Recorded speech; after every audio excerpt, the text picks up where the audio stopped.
Salut tout le monde, j'espère que vous allez bien les amis. On est parti pour la vidéo du jour. On a des informations très importantes à 24 heures maintenant de ce match et de cet avant-dernier match pour les Merengues avant la longue trêve de la Coupe du Monde. On rappelle demain, déplacement pour le Real Madrid du côté du Rayo Vallecano dans la banlieue de Madrid. Le match se jouera à 21 heures et les amis, ce sera un match important puisque le Real est de nouveau deuxième du classement.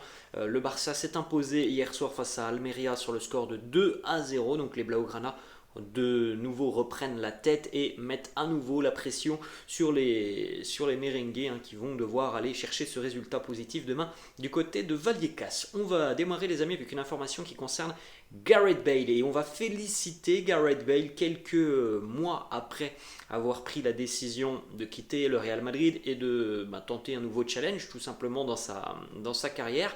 Gareth Bale qui a rejoint donc les États-Unis, la Major League Soccer, il a rejoint Los Angeles et le LAFC et donc en l'espace de 4-5 mois pour Gareth Bale, ça se termine déjà avec un titre de champion des États-Unis et surtout avec un Gareth Bale qui a été décisif au cours de cette finale parce qu'on a eu un match assez fou entre Los Angeles et Philadelphie. Regardez un petit peu le scénario de cette rencontre. LA qui a mené 2-1 à la 83e, l'égalisation de Philadelphie à la 85e. On a joué une prolongation. Philadelphie qui a pris l'avantage à la 124e minute, les amis, donc dans le temps additionnel de cette prolongation, avant l'égalisation miraculeuse de Gareth Bale à la 128e minute de cette rencontre.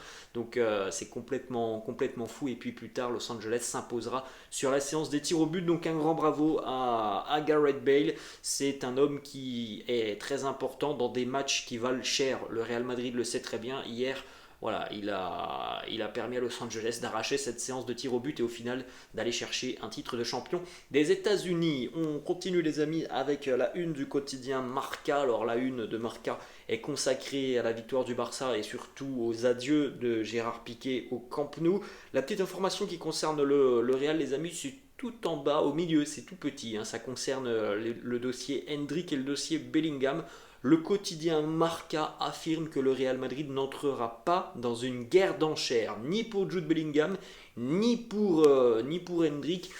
Donc voilà, comment on pourrait comprendre cela? On pourrait se dire tout simplement que le Real ne veut pas non plus aller chercher des montants démentiels pour arracher ces deux jeunes espoirs du football. Mais le problème, les amis, c'est que voilà, si tu n'es pas prêt à faire aussi des sacrifices, en général, tu vas perdre ces opportunités parce qu'il y a des clubs anglais qui ont évidemment de gros moyens et qui, eux, ne raisonnent pas de la même manière. De sortir 60 millions ou 90 millions pour des clubs anglais, ça ne change absolument rien et ils sont prêts à aller très très loin pour ce genre de crack. Donc évidemment, voilà, pour le Real Madrid, il faut trouver d'autres alternatives. Et l'alternative première du côté du Real Madrid, évidemment, c'est le prestige du club. Certes, les clubs anglais notamment ont des moyens financiers qui sont très très importants et plus importants que ceux du Real.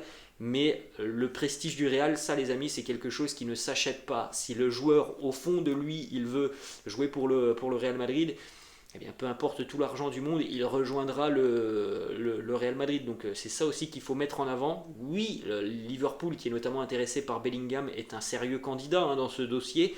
Mais il faut le dire, si Jude veut vraiment le Real Madrid, il jouera au Real. Parce que voilà, le Real, c'est quelque chose qui ne se refuse quasiment jamais. Vous m'avez compris les amis, quasiment jamais, en référence à Kylian Mbappé. Ensuite, on continue les amis avec la une du quotidien H, quasiment la même chose, ça concerne Gérard Piqué. Une petite information qui concerne Antonio Rudiger, qui voilà, fait encore mieux que ce que l'on attendait de lui côté merengue. On va d'ailleurs démarrer les amis avec des informations de la séance d'entraînement de la veille. Alors c'est assez particulier, notamment pour Karim Benzema. Donc hier entraînement, comme d'habitude pour les merengues, il y aura de nouveau un entraînement aujourd'hui.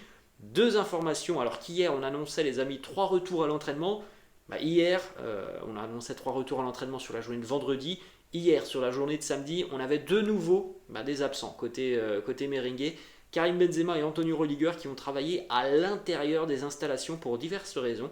Alors, en ce qui concerne Antonio Rudiger, il est incertain pour la rencontre de demain face au Rayo. Il souffre d'une surcharge musculaire au niveau de la hanche. Donc voilà, il y a peu de chances de voir Rudiger être utilisé demain face au Rayo. Alors évidemment, bon, on retrouvera la charnière David Alaba et Eder Militao, hein, si Rudiger doit déclarer forfait, mais il y a encore une séance d'entraînement aujourd'hui. Et en ce qui concerne Karim Benzema, les amis, c'est là hein, que franchement on a du mal à suivre.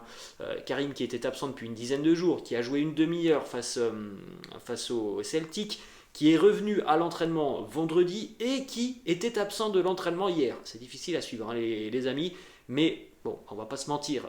Moi, ce que je ressens, c'est que s'il était de nouveau absent de la séance hier, les amis, c'est que au final, les sensations qui, d'après Carlo, étaient bonnes lors du match face au Celtic, ne sont peut-être pas si bonnes que ça. Hein. Si Karim il est absent hier, c'est il y a certainement quelque chose qui ne va pas, les amis. Hein. Et évidemment que maintenant, à quelques jours de la liste de Didier Deschamps et à quelques jours du début de la Coupe du Monde, bon, il n'y aura aucun risque qui sera pris. Donc on va suivre la séance d'entraînement aujourd'hui hein, du Real Madrid, hein, les amis, parce que le quotidien Marca annonce hier que Karim va tout faire pour participer à cette séance aujourd'hui. Mais bon, voilà, on a tout de même des choses particulières depuis quelques jours qui concernent Benzema.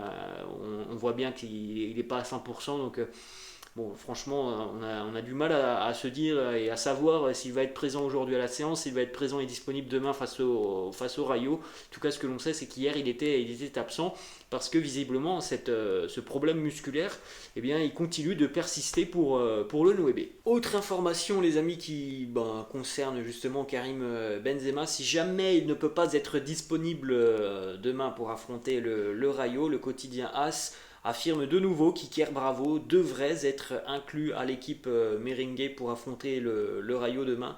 Alors on avait déjà eu cette information en début de semaine par rapport au Celtic, Iker Bravo n'était pas là. Il faut savoir que le jeune attaquant de la Castilla s'est entraîné hier avec l'effectif professionnel. Après, bon, tout dépend de la présence ou non de Benzema hein. Dans le groupe. On suivra évidemment l'entraînement merengue dans le courant de la journée. Je vous partagerai évidemment des informations sur mon compte Twitter. On enchaîne les amis avec trois petites informations pour terminer cette courte vidéo. Alors on en a parlé en début de vidéo, Jude Bellingham, on en a parlé aussi hier ou avant-hier. Jude Bellingham, ça va être un duel intense avec notamment Liverpool. Il y a aussi d'autres clubs intéressés et on sait que ça peut monter très très cher au niveau des enchères. Alors le Real a déjà une option B si jamais il y a un échec sur le dossier Jude Bellingham. C'est le milieu de terrain international argentin du Benfica Lisbonne, Enzo Fernandez. Le Real était déjà intéressé par le joueur sur le précédent mercato, mais par rapport au problème des passeports, les amis, hein, eh bien le Real ne pouvait pas aller chercher Enzo Fernandez. Tout a changé hein, avec l'officialisation notamment du passeport de Rodrigo, par exemple. Eh bien le Real pourra se tourner sur un joueur qui n'a pas de passeport européen, comme Enzo Fernandez, qui à l'heure actuelle a une valeur marchande un petit peu plus raisonnable que celle de Jude Bellingham. Mais les amis, on connaît aussi très bien le Benfica, on sait que c'est une équipe qui vend en général très très bien, qui vend très cher, donc c'est quand même un joueur qui peut coûter assez cher, hein. Enzo Fernandez, un joueur qui est pétri de talent. Autre information à ce jour, Dani Ceballos se dirige plus vers un départ du Real Madrid. Sa décision n'est pas totalement définitive, mais il s'éloigne d'une prolongation de contrat. Franchement, les 3 premiers mois de Dani Ceballos sur cette nouvelle saison sont assez mitigés. Très peu de temps de jeu pour Dani Ceballos. On connaît les qualités du joueur, mais il est vrai qu'il y a quand même beaucoup de monde au milieu de terrain et au final, ça reste une seconde ligne, hein, Dani Ceballos. On termine les amis avec une petite réaction aussi de Roberto Carlos sur ce dont on a parlé hier, Arturo Vidal, hein, qui s'est lâché un petit peu sur le Real, qui a pimenté ce mondial des clubs. Roberto Carlos qui nous dit plusieurs fois, Vidal a fait allusion à quelques mots contre le Real Madrid, mais lorsqu'il entre en jeu contre le Real, il ne touche même pas le ballon, comme on l'a dit hier, hein, les amis. Voilà, ça sera sympa de ressortir ces déclarations de Vidal lorsque le moment sera venu, lorsque ce sera le moment du mondial des clubs, mais c'est pas pour le moment. Voilà les amis, la fin de cette vidéo, j'espère que ça vous a plu. N'hésitez pas comme d'habitude à lâcher un petit pouce bleu, et nous les amis, on se retrouve demain pour la vidéo spéciale Ligue des Champions avec le tirage au sort des huitièmes de finale et donc l'adversaire du Real. Voilà les amis, la fin, je vous souhaite un bon dimanche et je vous dis à demain. Ciao.